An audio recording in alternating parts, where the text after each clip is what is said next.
Eric, what is the most underrated cut of beef? Tom, good sir, how are you?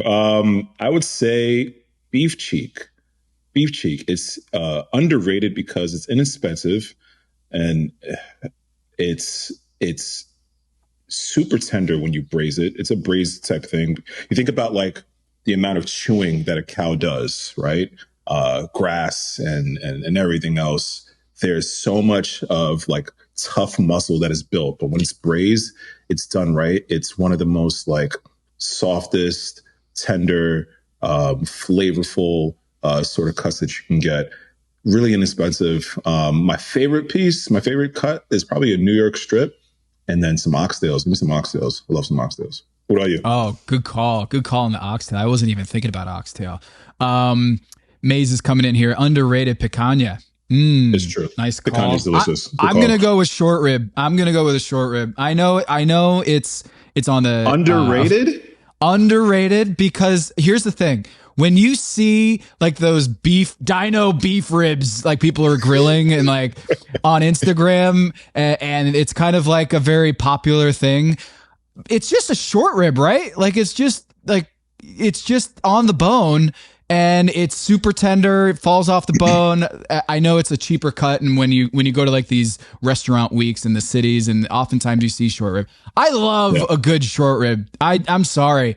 It's so juicy, tender. Yeah. I would take that over a fillet. I think fillets are super overrated. In my opinion, I feel like they don't have much flavor and they have this sort of like decadent, this opulence to them. But I kind of feel like I want a little bit more fat. I want a little bit more marble, and I don't get that from a fillet.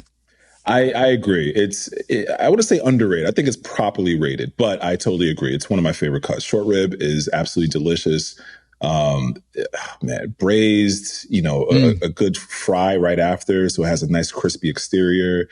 I'm with you, man. Korean style short ribs where they do like the cross cut too, where you get a little bit of that bone exposed. Delicious. So yeah, tenderloin. I'm with you, man. My least favorite cut. It's just overhyped. And it's not good, not flavorful, not a lot of marble. It's pretty to look at. It's easy to cut. It's easy to cook, but give me the short rib. Give me some oxtails.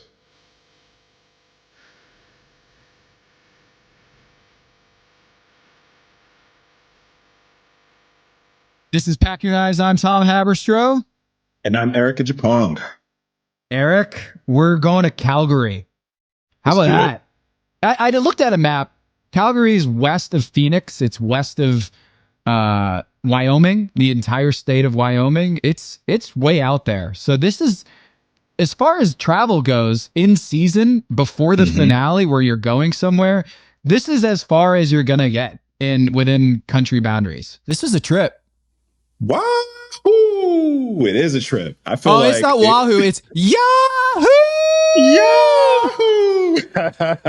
I feel like this has definitely been one of the furthest point A to point B trips that any season, has taken. I mean, Canada is massive, right? So you're doing Top Chef Destination Canada. You got to really like put it out there and get these chefs to all different points of what we've seen in such a beautiful country with a lot of culture and history and seasonality and beautiful ingredients to use. So I'm really excited for this trip.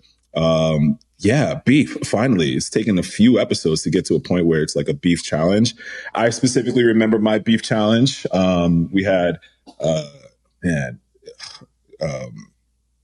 quite the cook. It was probably the worst cook. You know, those every episode or every season rather, where there's like one episode where Tom is just super disappointed. That was our beef challenge. Yeah. The Calgary Stampede. I did not know this. Good little piece of history. I like that about Top Chef is they bring in some of the culture, some of the history to some of these quick fire challenges and in the elimination. We're doing a pancake breakfast for 50 diners, 45 minutes. And the catch is you're not going to be able to use any utensils. It's got to be handheld.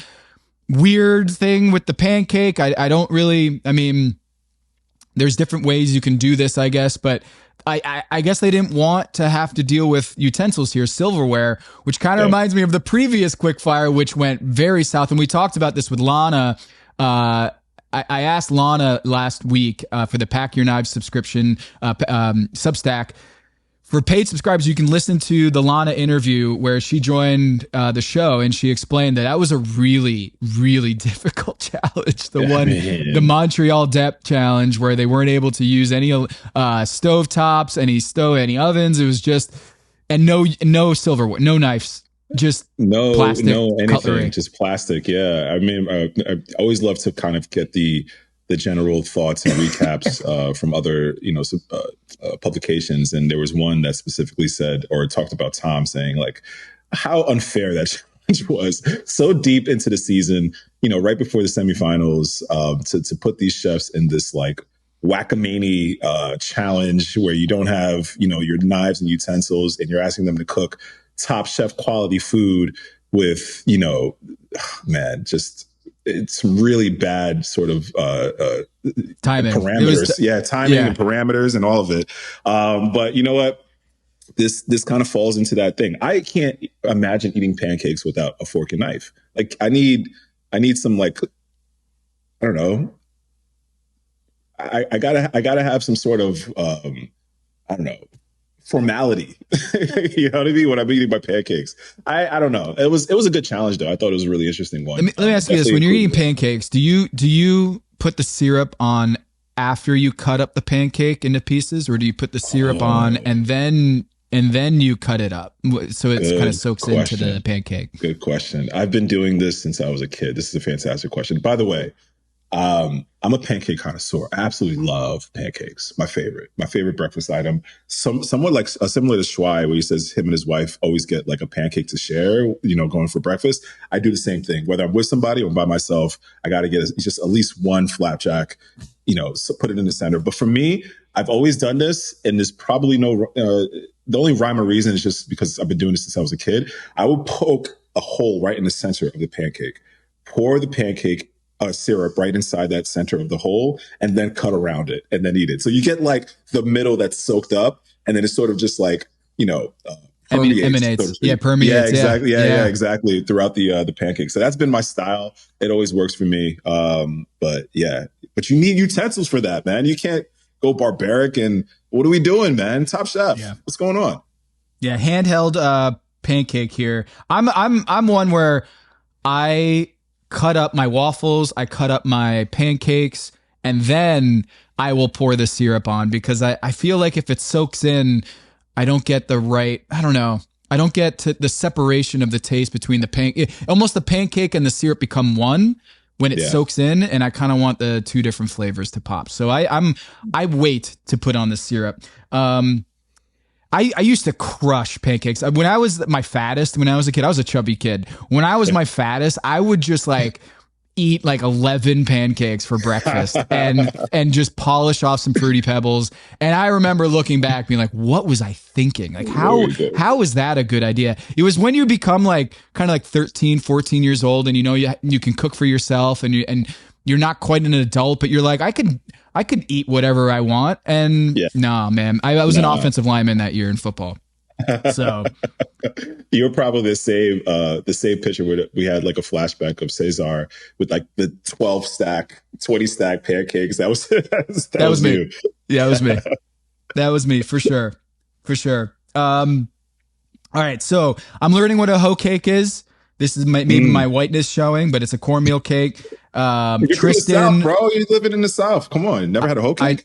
I've never had a hoe cake before, so I need to be educated. Get some seasoning on my food. Tristan does a cachapa, which is a Venezuelan hoe cake with a berber chorizo with charred peppers and bacon syrup. Massimo does a buttermilk pancake with plum sauce, peach, bacon marmalade, which seemed really delicious, but tiny pancakes because he couldn't get the temperature right on the griddle.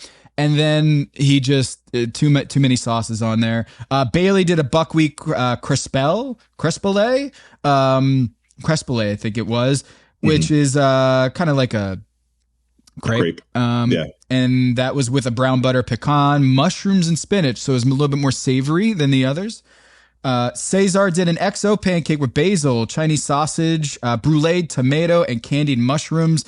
Lana with the cream cream corn hoe cake with sausage, poached peaches, white hibiscus, and this like it was a little soggy on the bottom. Shawai did this cornmeal pancake with scrambled eggs with chili, crisp avocado aioli. Man, a lot of different directions here that they went with. And I was surprised Shawai didn't do his scallion pancake, which he's been doing a lot this season with great success. And he goes in a different direction. And Eric, he wins anyway. He wins anyway. That's a good point. That never hit me. I mean, 3 in a row. I've never seen a chef do the same dish 3 times in a row, though. He probably thought about it and was like, you know what? I can't do this over again. Keep doing the scallion pancake. Yeah. They keep going back to the well. Man, that's true though. He absolutely could have definitely pulled that out. I thought the hoe cake, Johnny cake, it sounded like maybe like in the middle of their prep, they all realized that like half of the chefs were doing the same rendition or a similar rendition of the same dish. But yeah, it's cornmeal based. Hoe cake, Johnny cake, same thing. Cornmeal based. Sometimes it's all cornmeal. Sometimes it's half and half with flour. And it's a pancake with a little grit, a little texture to it. It's delicious. We actually serve Johnny cakes at the restaurant in Elmina. Shameless plug. So yeah, Johnny cakes are delicious. A little bit of, again, pancake connoisseur. One of my favorite ways to go is a Johnny cake. And I'm pretty sure if you go any diner, Charlotte, you'll find a Johnny cake, man. So that's my homework for you. Okay. I'm going to have to fix that. I mean, when Top Chef is like half of the contestants are cooking the same kind of pancake, I gotta indoctrinate myself in that. So Eric, would you have gone with a hoe cake, a Johnny cake, if you were going to do this? For sure. I love Lana's, a mix of Lana and what Tristan was doing is something that that sort of perked my ears. I love the barbetti chorizo situation, adding spice on top of spice, and giving some texture to that and a little bit of meatiness. I think was a great idea. The hibiscus peach situation too sounded absolutely delicious from Lana. So I love that she brought a little bit of something from home to pair with it. So I think I would have went in that direction or similar direction. But I got to say, probably the most impressive and beautiful one was Bailey's. That crepe that she made was gorgeous looking. Unfortunately, it didn't land her at the top, but I thought visually, at least, it was really, really beautiful and a really nice. I mean, probably the most like hands-on and time consuming one to make, because you really got to make sure that it's temperamental. You can't do it on the plancha or the griddle. You have to do it in a pan. So she's like literally like flipping, talking, schmoozing, all the above, and still making something that came out really, really nice. Massimo couldn't get the cook right on his griddle. What would you have done in that situation? What did you see? What was happening? Is it was too hot or too inconsistent on the flat top there? The variables can really go. I love talking pancakes. It could be a little bit too much sugar in the batter itself that sort of burns, and you can't really get the full fluffness which he wanted to do, because remember he separated his egg whites from the yolk. So he used that to really get a nice sort of aeration, so to speak, into his pancake. And you need time. Time is like the next best ingredient for that to really sort of like set. But if it has too much sugar in it, it's counterproductive, so to speak.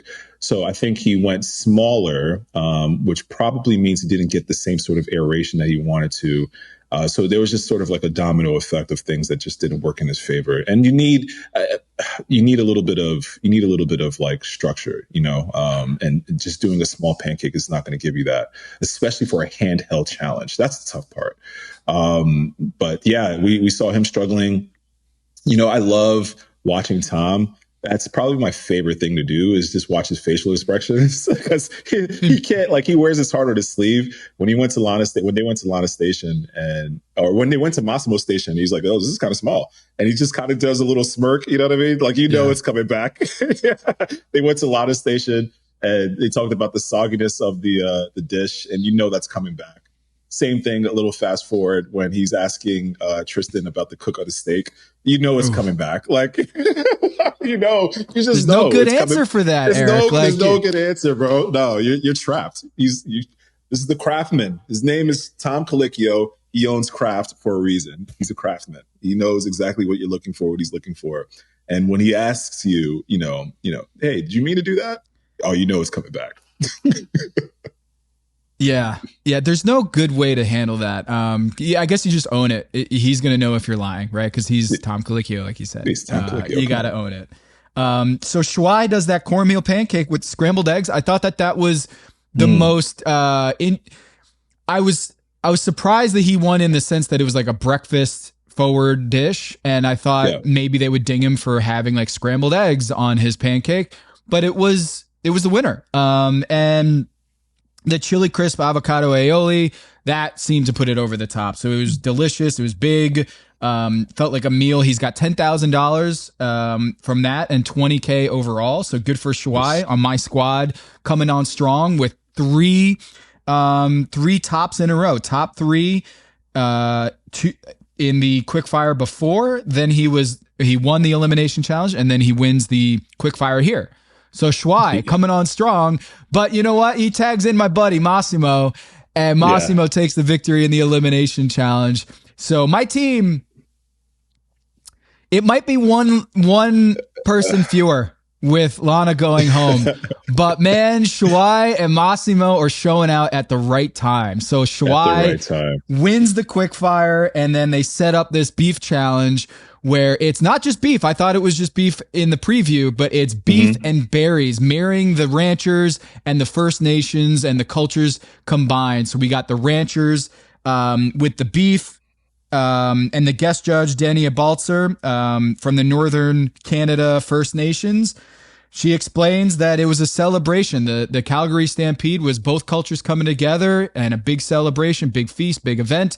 And so they're doing beef and berries. Now, this was interesting. Yeah. The whole setup of choosing your ingredient, right? This was weird. She was like, all right, you can choose your own beef and figure it out amongst yourselves, which in my head, I was like, wait, why isn't anyone running towards the table here? Because they were a little too nice to get to the table. And I've picked that bone with you, Eric, is that you're too nice, and you're like, when you do those scrambles, when you got to go get your ingredient, you were so cordial, and you didn't have those pointy elbows, those sharp elbows. You were like, you know what? I'm not gonna box people out for this. I could, but I'm not going to. I'm gonna play nice here. And you still did really well in the competitions. This one, they were like grabbing at it, but I was surprised that there wasn't a dead sprint to go get these cuts of beef. And Eric, what would you I guess you would have done the beef cheek that Bailey got. You would have tried to go get that for this competition. There was flat iron, ribeye, strip loin, New York strip loin, beef cheek, short ribs, and beef tenderloin. You would have beeline for the beef cheek, or would you have been like, as long as I get any of these three, I'm okay? Yeah, I would have been happy. New York strip is objectively my favorite cut. Right. The question was, what was the most underrated? And I think beef cheek is that. I think it's a very underrated cut. Yeah. So I think it's very underrated. You're beelining for the New York strip. I'm going for the New York strip. Yeah, for sure. I'm going for the New York strip. It's both tender and has a chew to it, but not like an aggressive one where you're like chewing forever.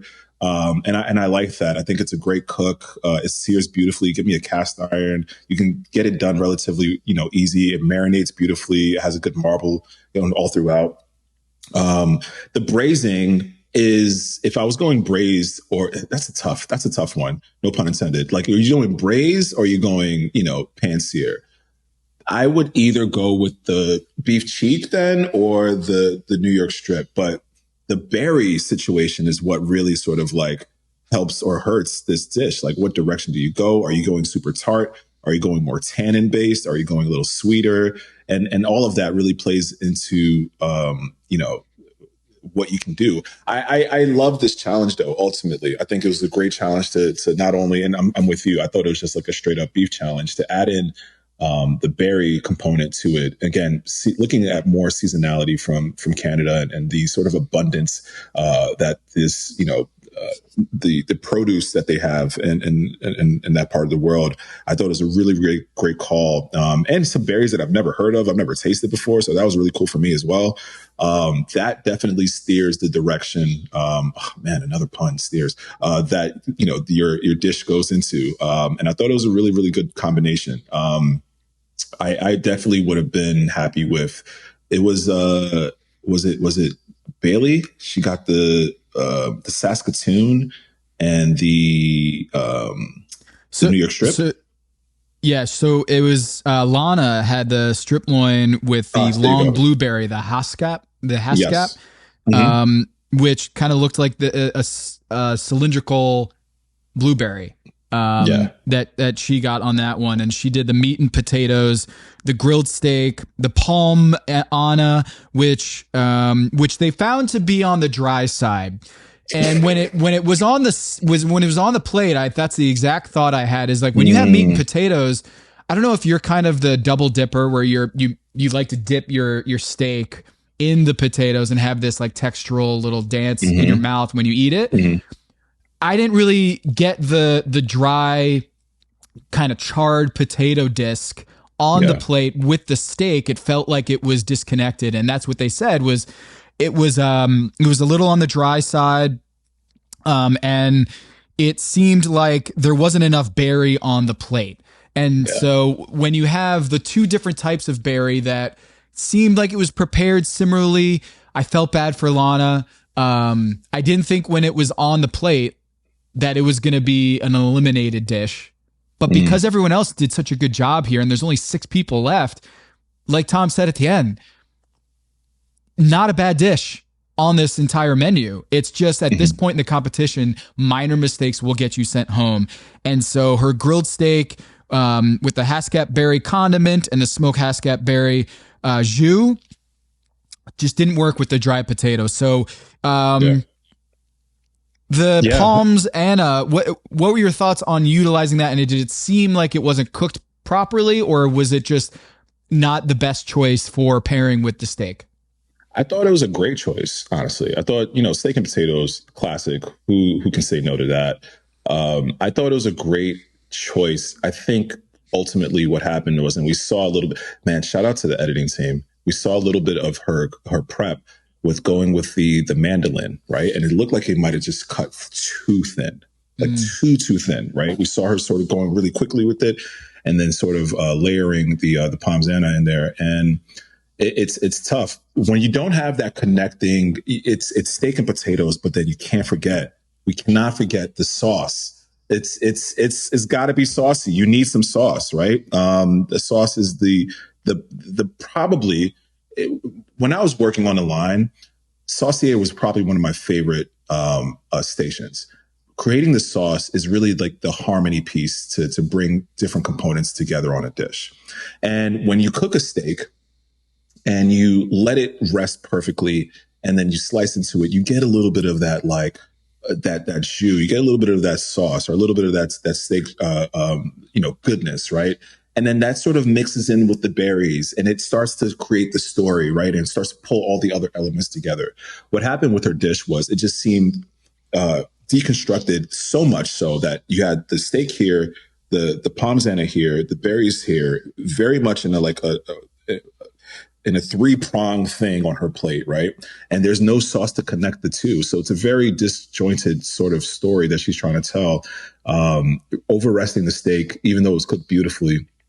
And it was, you're not allowing that steak to kind of bleed off a little bit. You don't want too much of it, but you need a little bit of it just to kind of like, give a little bit of lubrication, so to speak, to the potatoes itself. So yeah, I was disappointed in that, and watching her cook. She was very confident in it, but it seems just like technically, she'd just been outcooked. And yeah, we also too, man, as we're watching this and we're headed towards the finale, we got to switch our minds too. We're like, this is not the round of 15 anymore. This is not the round of 10. This is the round of 6, So literally you can cook a great meal and still go home. That's totally viable. That's completely viable. So really it's just who's making the biggest mistake. I did it again. No, you're good. Bailey did, she had her brulee, her like favorite little thing that she likes to do, but Lana had the sage, which was kind of her little like pet ingredient. Like she really liked sage.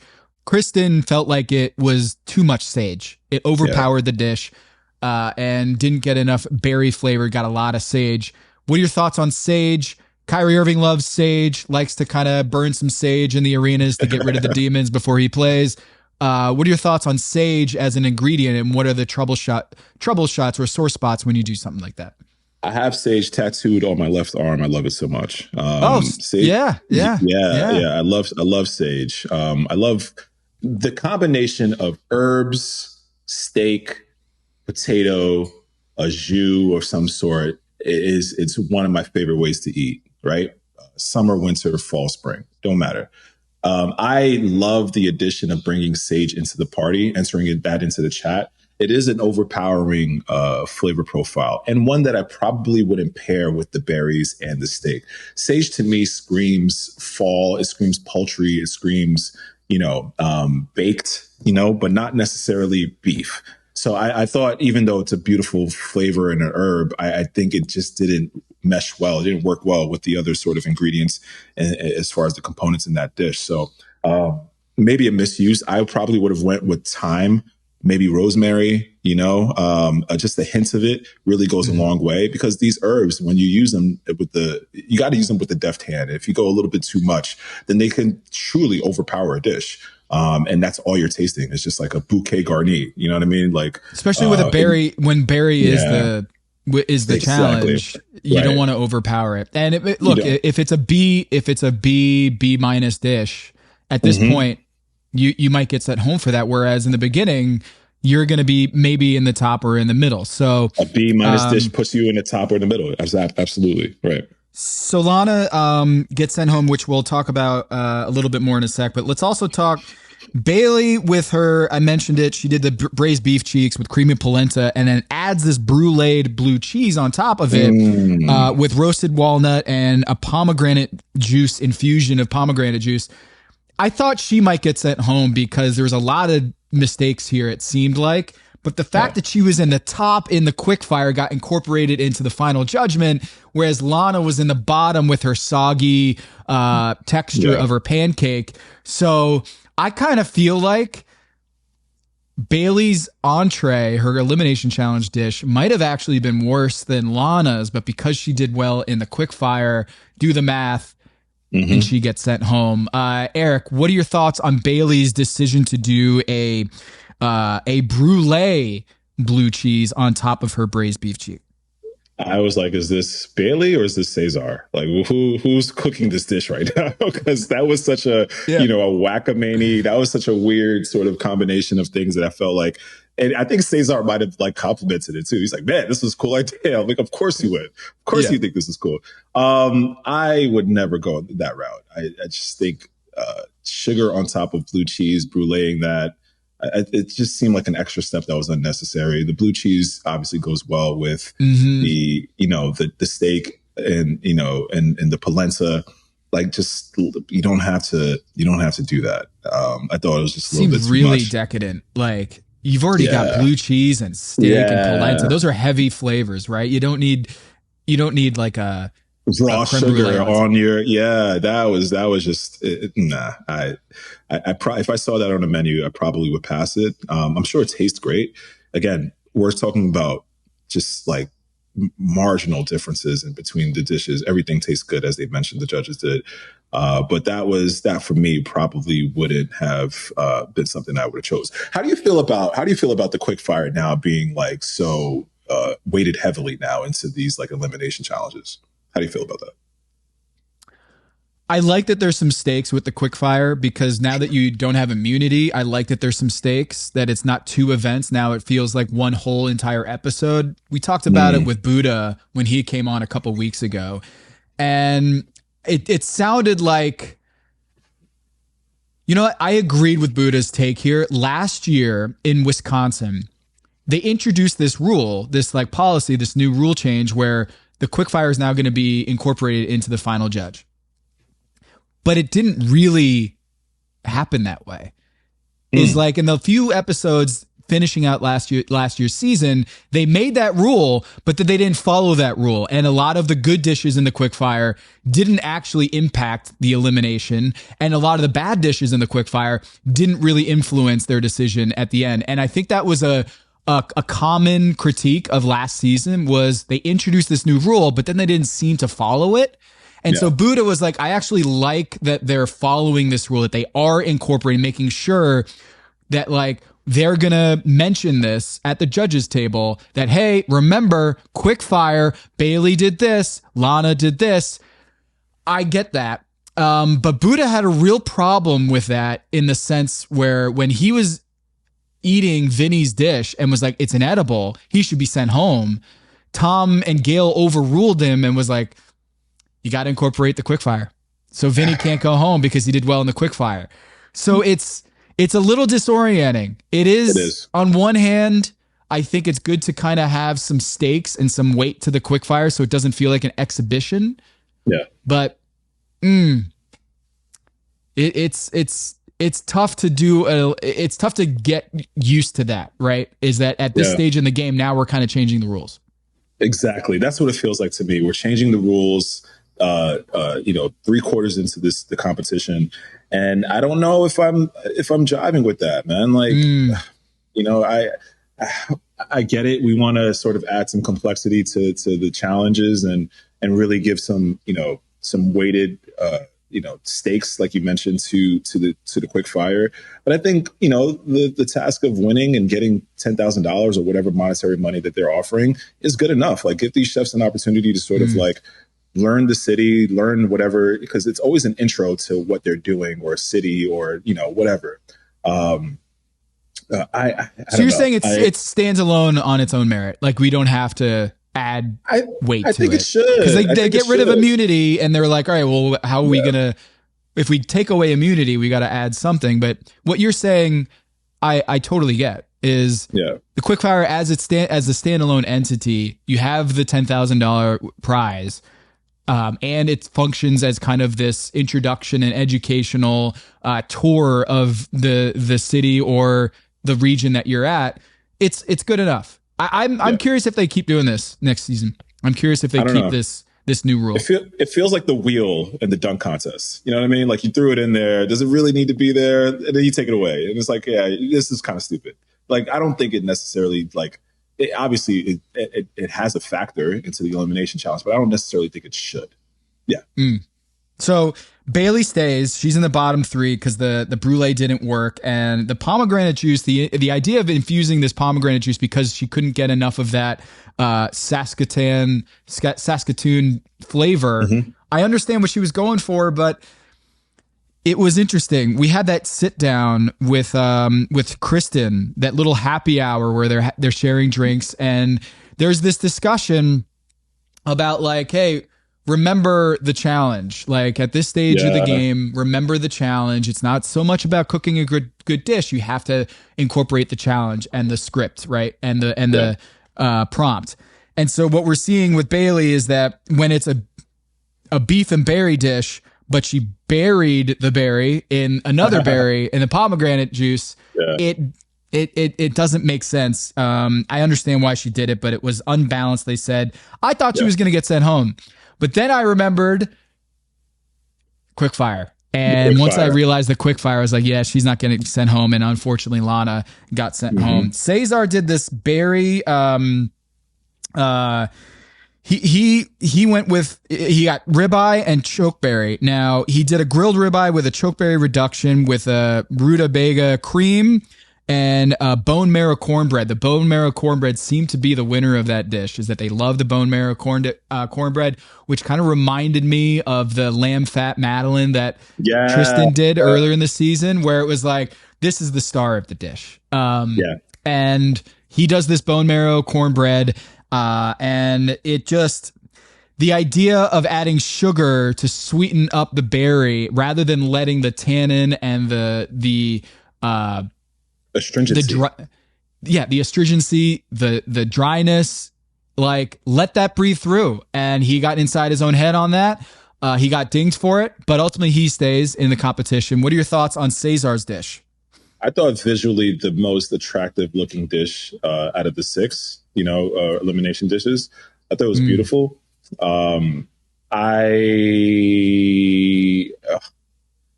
the fence. I can go left or right. I can be swayed either way. You have to obviously listen to the spirit of the challenge. He mentioned several times that he's worked with this berry before, so he feels comfortable.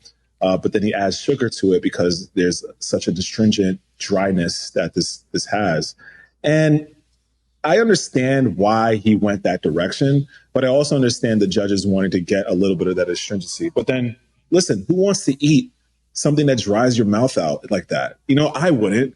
Yeah. So, like, I feel like it's you damned if you do, damned if you don't. Because if he gave them what they wanted, would have celebrated the berry, or would they have dinged them for such an unbalanced dish? Because you can't get away from something that dries your mouth out, and then you're adding cornbread that's also drying your mouth out. So I totally get. But with the rutabaga cream, with the rutabaga puree, would that do enough to kind of moisten everything up, you think? It could. I thought it was a beautiful. It seemed so smooth, and the sort of jus that he had on it was really nice. I thought.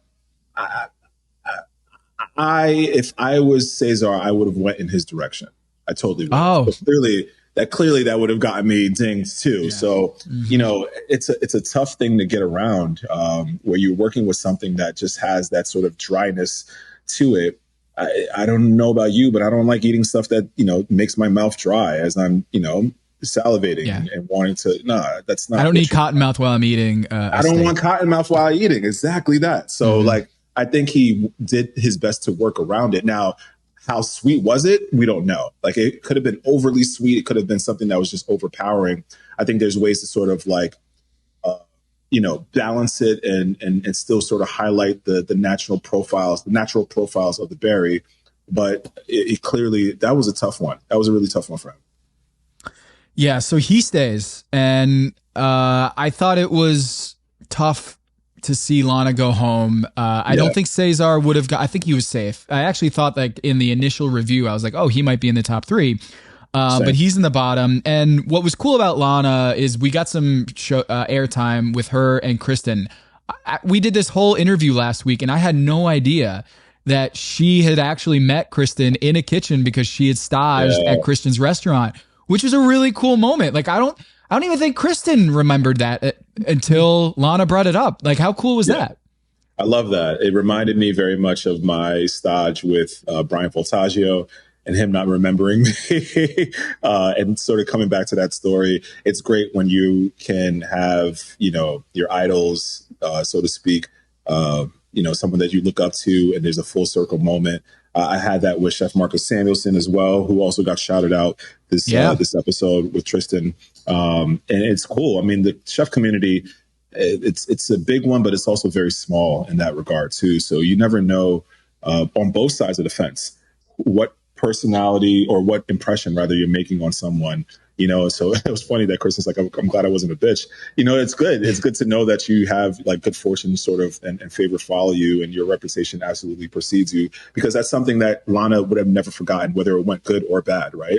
So I'm glad that it went good. But it was great to see, you know, that sort of full circle moment. And now she's competing, and Kristen's the judge, and, you know, she's on national television telling this really sweet story. Well, maybe you can give Lana a pound with your sage tattoos. You know, she's got one too. So, Lana, thanks for coming on the show last week. It was a pleasure to talk to you, and I'm sad to see you go. And like I said on the show, I felt like you had an Adrian Cheatham, her mentor, one of her mentors, Adrian Cheatham, had a similar arc where it was like she was just hovering below the top tier, but I thought she could really climb in the final episodes. And what stinks is, like, her and Vinny missed the Last Chance Kitchen, so she has no chance to get back into the competition now. But maybe we'll see her again in the finale. Maybe she goes to Milan, and we get her back into the kitchen, helping one of the finalists here in the competition. So, Shuai. Let's talk about Shuai. He gets an extra 30 minutes by virtue of the last I think it was he got the extra 30 minutes from the quickfire, or was it from the elimination challenge last? I don't know. I was confused on that too. Yeah, I wasn't sure if it was either one or the other. We definitely need either way. He gets the extra 30 minutes, which was key because he's got the short rib, and he needed to let that cook, and so that it would render the fat and basically become not tough, right? And so he does black currant with stuffed cabbage, wild rice, congee, and a black currant pepper sauce. Tom Colicchio talked about it. This Sign me thing up. looked awesome and very different than the steakhousey, more Yeah. meat and potato dishes that we saw for the rest of the contestants. This was inventive. It had a great Yeah. story. His Mama Wong's dish.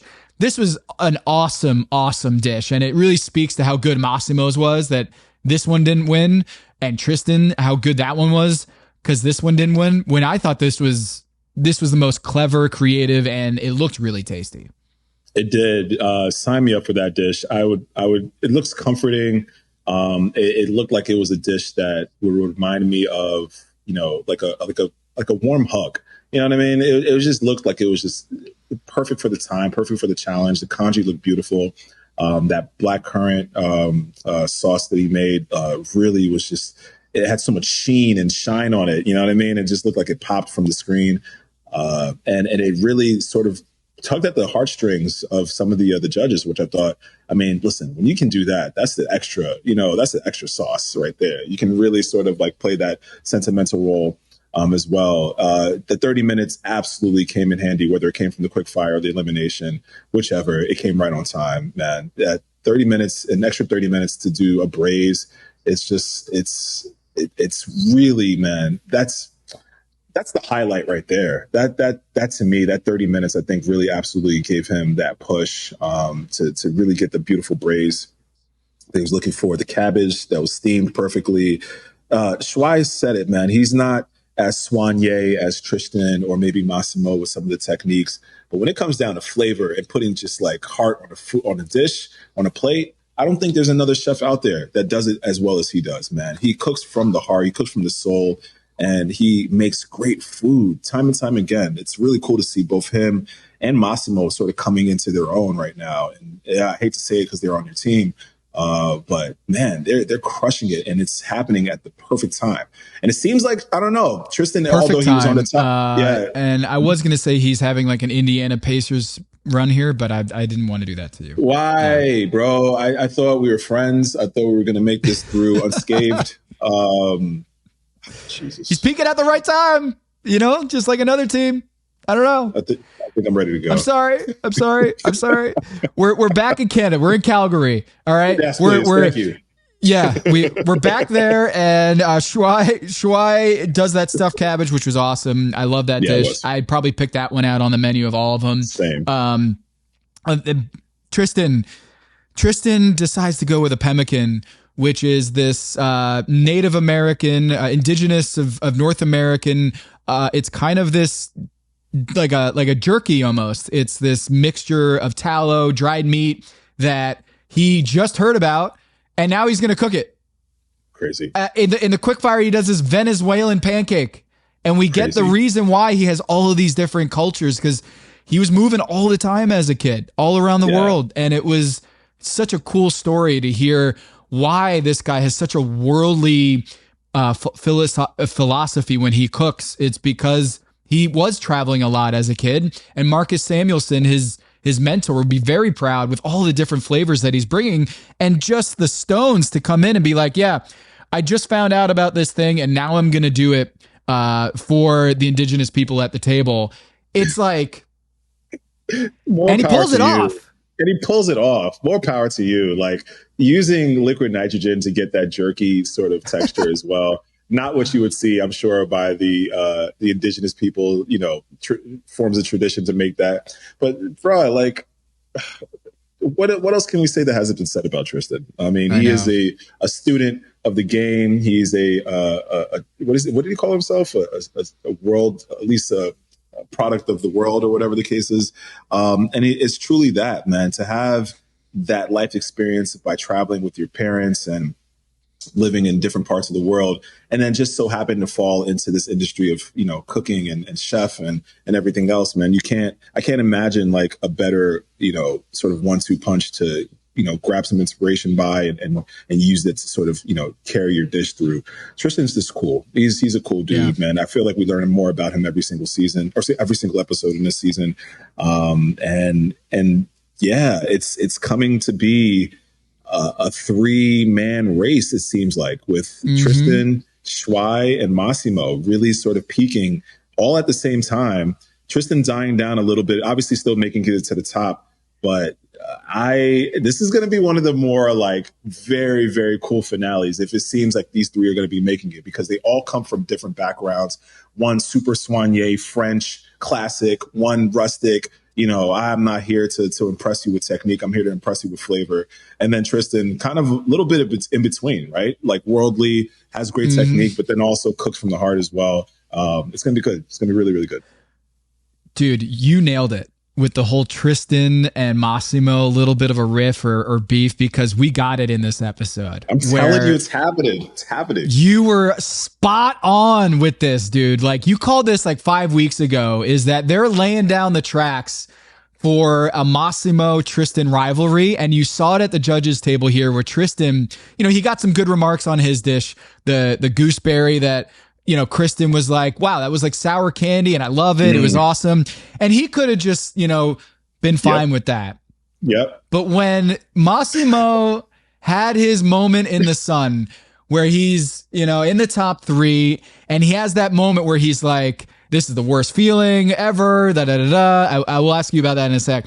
And then he goes, he talks about his dish and he's like, look, I didn't want to use any French technique with this.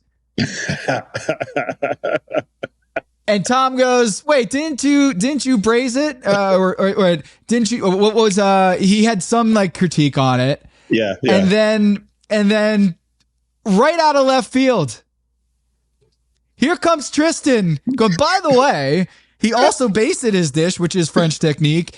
And man, Gail was like, oh, busted. And I'm watching, I'm like, Eric called this, dude, is that Tristan and Massimo put on a good face that they're like two juggernauts, competing and it's good gamesmanship. But when Tristan busted out, he said he didn't do any French cuisine, but I'm gonna snitch on him real quick.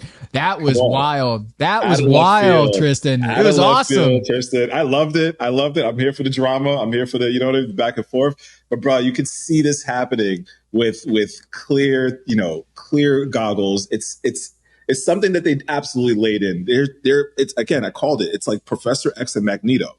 They're two different chefs, both of the same caliber, but like two different worlds apart. You know what I mean? And it's like, all right, how did you win with this technique? He's like, no. How did you win with this technique? And they're riffing with each other, and I see it happening. I'm calling it now. It's going to be a Massimo Tristan finale, maybe Shuai in there as well. It's very obvious right now. Keep your third eye open. Dude, that was really cool. That was really cool. Because we don't see Tristan, like Tristan in the last 3 episodes, Shuai and Massimo have done better. Yes. Right? Like you would not have seen this coming after he won on that tear, but they've actually outperformed in the last 3 episodes over Tristan. And I wonder if that's starting to get to him a little bit where he can see, dude, Massimo is incredible in front of an audience. He's incredible. He walks to the table introducing these dishes. He's like, how beautiful was that sunset this morning? Best beautiful. Those colors I've never seen in Canada. And the whole place is like, oh yeah. Dude, he owns that room. Every time he walks in the room, he's owning it. Owned the room. Right? We go back to the quick fire where he had a little bit of the mishap with his sauces. He's like, that usually doesn't happen. And I'm like, this guy is just good. He's good at what he does, man. He works the crowd. Listen, if there were more sort of crowd challenges, I'm sure that Massimo would have just worked a little bit of that, lather ups, a little bit more of that magic. He's so good with the crowd. He's so good with the judges. He tells a beautiful But he also can cook his ass off, man. I mean, this can cook his ass off. Yes, absolutely. Absolutely. So this he does the beef tenderloin with elderberries. He does this umeboshi. He has the tenderloin with umeboshi, smoked kohlrabi, and pickled elderberry with this elderberry soup puree. Gail said it was a showstopper.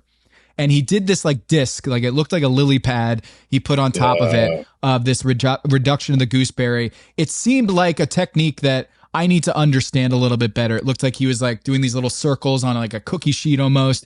Yeah. Eric, walk me through from a technical standpoint, what is he doing and how has he been able to pull this off where he's wowing the chefs on a level that Tristan and Shuai aren't competing with right now? It's exactly that. He's wowing the chefs with just technique and French technique. This is a cool one right here. He's essentially making fruit leather, like a fruit roll up, right? So he takes the elderberry, blends them. And when you do it enough, there's enough pectin, there's enough sort of like sappy quality to the elderberry. That's when it cooks down, it's dehydrated. It's essentially like a fruit roll up that you would have, when you were a kid. So the technique is taking something called acetate. It's this really clear, thin, almost plastic-like sheet. And you can cut it into literally whatever shape you want. It's circle, square, you name it, you have it. And you put it on top of a silk pat. And you take this beautiful puree of elderberry that's been cooked down, and you very thinly sort of smear it on the acetate and the silk pat. And what happens is when you dehydrate it, the elderberry sort of forms into that shape that the acetate is on. And then when it's out, you can sort of pop it up, and it literally is a flimsy sort of like fruit leathery feel. And I thought a dangerous move, but also a brilliant move. And this has sort of been his hallmark. This has been his like calling card, honestly. Doing these really high risk moves that work out in his favor. The salmon Wellington, or making these salt crusted chicken, or doing this sort of like acetate fruit leather thing. It highlights the elderberry in a way that no other chef, and this is objectively true, no other chef was even daring enough to do. That I was like, when you pull this move off and it works and you lay it, and again, it was done perfectly. I was like, this guy's winning. He's winning, because that's a technique that just takes some stones. Yeah. It takes levels. Yeah. It takes stones, man, to pull off. And he did it. The beef was cooked perfectly. That elderberry umabushi sort of sauce, beautiful. This guy's good. This guy's really good. Massimo knows really what he's doing. He knows what he's doing. He's got it. And I think Tristan knows it, where like if he's talking to a referee and Steph Curry sees LeBron talking to a referee, he's like trying to get in it because he's like a little insecure. Like what? Yes. I feel like he's pulling one over on the judges here, and I gotta get in the middle of this and say, no, I saw him in the kitchen basting that dish. Did not need to answer the chat at all, but he mentioned it. And it's not like it. Yeah, I don't know. It was awesome. It was great. It was great theater. I loved it. It's happening. I don't know if this is like Top Chef, where we don't get enough of this drama, or in historically, like early seasons, we got a lot of drama and, fighting between the chefs. He's not fighting. It's more subtle. It's more passive aggressive, and I'm here for it. Right? Passive aggressive. Yes, it is. It's one thing I wanted to ask you, Eric, and I've been wanting to ask all season long, and it's been in my notes, and I haven't been able to come up with the right time to ask you this. And this episode brought it to the forefront, and it's perfect. When you're at the judges' table, and you don't know whether you're in the top or the bottom, and they name the first three people, and it's Eric, it's Kelsey, and it's Sarah, you're in the top, right? Like, there's a little bit of drama of like, Eric, please step forward. Sarah and Kelsey. I feel like in earlier seasons of Top Chef, maybe I'm misremembering this. Maybe I memory hold this. I feel like there was kind of sometimes you're in the bottom, sometimes you're the top. Mm-hmm. But if you're the first people that are asked to step forward, there's really no suspense there anymore. I feel like it's been a long time that we've had the first three names that are called out are in the bottom, not the top. Yeah. So it kind of sucks out a little of the drama and the suspense. But here comes Massimo. Massimo goes, that is the worst fucking feeling I've ever had in my life. Enough of the silence. I need you to tell me whether I was good or I was bad. And they were like, whoa, Massimo, chill out, bro. So Eric, as a chef, if you're the first names called out in the long line of judges table, don't you already know you're good? You know what, you do, but it's a lot more than that the folks at home don't see. It's the stewing of behind the judges table. It's the transport of, you can't talk. Remember, you're on ice. So whenever the challenge is over, you need to get in a van or a bus or what have you to get over to the judges table, and you are not allowed to say a single word. So now you're just like going through your dish in your head a billion times over. I could have did this wrong. I could have did that better. Or whatever. And then you make it to the judges table, which also takes maybe like 10 to 15 minutes. So that whole time you're just like, what the hell? Like, even if you're confident. So you're literally just standing there in the room. Silent. So I get him. I do. Because when you get to the judges table and you finally hear about your dish, it's like, the biggest sigh of relief because it's like, damn, you guys took forever just to tell me good news. And it's like, this is very tormenting. So I understood it completely as a person who's been in that position many times. But on TV, it just looks like you're there for 2 minutes and then you hop on. But yeah, he was very dramatic, as he obviously always has been. Gail was like, whoa, easy there. Like, I thought this was Tom was like, would you rather be in the bottom? Like, you're in the top, dude, chill out. Chill out. Massimo, man, he not only is a great cook, but he's also high drama, high strung, and it just works for him. It does. You know, he has in mind to go to Milan, and I think he's gonna do it, man. I could see him. I could see him there. I could totally see him. I'm rooting for it, man. He's been one of the best characters on this show in a long time. Sure. He's been a lot of fun and performing at a high level. So he wins with his outside the box dish that was French technique multiple ways, but didn't want to admit it. Almost got caught up in that with the white lie there. So he was someone who I've loved watching his rise this season. He's been really fun. He's been delivering a lot of really interesting technique that even Buddha, when he was on the show a couple weeks, was like, that was incredible what he did with that salmon Wellington. And he said, I'm in love with you right now. You can really see that he is a chef's chef. Yeah. But he's also like a layman. Like everyone seems to enjoy this guy when he's in the room, and he likes to work the crowd. So, this is we're at bottom five, or sorry, final five of the season. We've got one more episode before we go off to Milan. They announced that they're going to Italy. Have you ever been to Milan? Have you ever been to Italy? And what are your thoughts on that being the finale location? I love it. I've never been to Milan. I've been to Italy. First time I went to Rome last year and ate my way through that city. It's so amazing. It's crazy to me to think like the architecture and the structures of these buildings that have been made thousands and thousands and thousands of years ago are still standing erect. And we can't get a building in DC to stand up for like more than 2 days without somebody working on it new. Like, I don't know how those architects managed to handle all of that. But man, it's going to be a beautiful finale. They seem stoked to get to Italy. I think it's going to be great. Man, Top Chef always does it. The finales are just always hitting the mark. Milan sounds just romantic and amazing. I can't even wait to see the type of like challenges that are going to pop out from there. So good stuff. Yeah, good stuff. I really liked this episode. The berries and the beef was really cool to see, and the preparation. Yeah. It was very interesting. Fantasy scores. Do we have to talk about it? I gotta go. Yeah, no, we're talking about it. So this week I took 13 points. You took 7. You get Tristan in your top, in both the quickfire and in the elimination challenge. Cesar at the bottom of both gets a 0. Bailey gets 1 point for being in the top of the quickfire, but in the bottom in the elimination challenge. So you get 7 points. I get the winner in Massimo and Shuai in the quickfire.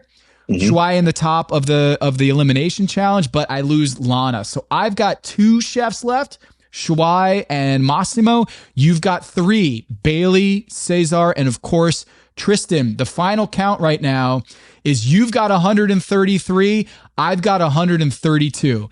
It is down to the wire. A 1 point difference in our fantasy scoring. 133 to 132 going into the last 3 episodes of Top Chef. What are your thoughts? Tristan, not really stumbling, but he has opened up the lanes for Shuai and Massimo. I thought he was going to run away with this, but it's very clear now at this point that Bailey's doing okay. Cesar's doing okay. But to me, this is a 3-horse race. I agree. It's a 3-horse race between Shuai, Tristan, and Massimo right now. Tristan, who had just almost a Usain Bolt sort of just out the brakes, just running straight, but now can almost see him sort of looking back behind him, right? And now you see Massimo and Shuai sort of catching up a little bit. Man, this is, I think, really a season for one of these 3 chefs to win.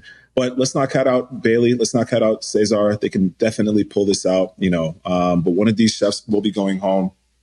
And it's going to be 4 people going into the finale. And I can't wait to see that.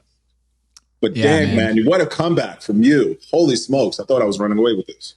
Yeah, Mays was talking all sorts of shit earlier this season where he was like, "Hey, Tom, you're getting killed out here, and I'm back. Massimo, Mays goes regular season award for Tristan. Two in the front house. Yeah, okay, Stugotz. Yeah, Stugotz here. Eric, pleasure as always. We're gonna try to do something fun in the next few weeks. We'll talk more about this later, but stay tuned, Pack Your Knives listeners, and especially for those paid subscribers out there at the Substack packyourknives.com. We've got something potentially in the works here, so we'll talk more about that in weeks to come. But Eric, this has been great. We've got a really interesting next few episodes here. Not much in the preview. I think we've got some returnees, kind of old Top Chef alumni coming back. We'll see more about that next week. No more Last Chance Kitchen, so I won't have a recap on that. But Eric, everything good? Everything good? Elmina, any other events or anything you want to push for the listeners out there? I'm out of breath, man. No, Elmina doing great. I just finished up that season of Wildcard, so now I'm back, and nice to settle in. Looking forward to this, next couple of weeks. It's crazy. It's all going to be ending pretty soon, man. We got 3 more weeks of this. I've been having a blast with you doing these recaps. And really, I think the coolest part, not only having the restaurant, but then having, folks who listen to the pod, who are subscribed to the Substack, come by the restaurant and praise both of us for the show. And either they're, listening in their car or at the gym or, wherever have you, walking the dog, and just some of the fun that they have listening to both of us. So it's really humbling. And stay tuned. Next couple of weeks, we're hoping to do something really fun. But more information will come out in the later weeks. And dude, let's close out strong. For Eric Adjepong, Tom Haberstroh, this is Pack Your Knives. Peace.